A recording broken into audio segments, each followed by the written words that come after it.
Appleby is an independent day and boarding school. We've got students from over 40 different countries.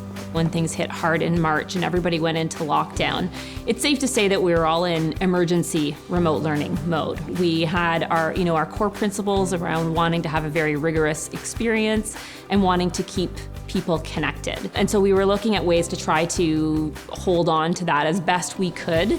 And that's not something that can happen just with a teacher with a laptop and all of the students individually on theirs. And so that was really the driving point for us when we looked at the Logitech system, was to capitalize on that classroom interaction.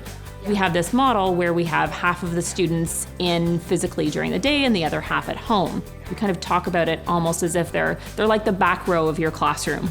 Logitech was particularly compelling in terms of price point. We're running over 50 classrooms. We were really just overwhelmingly pleased with the performance and the reliability.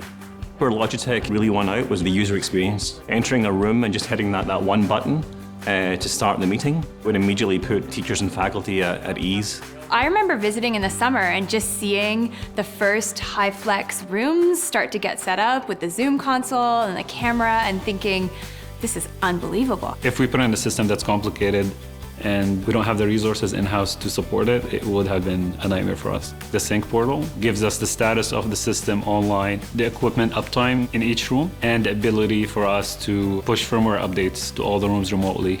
When we first launched, we had our network analysis tool on, and it was just great to see all these Logitech Zoom rooms come online, and those numbers started to grow throughout the day. I would say out of all of the new tools that we brought in, this has been the one that people have had to think about the least.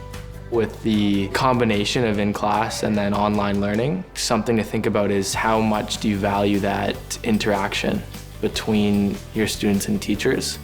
This new system has really helped us bring that back. It's about as close as I think as we can come to having all of those students in the class and have that be a high quality experience that you can count on.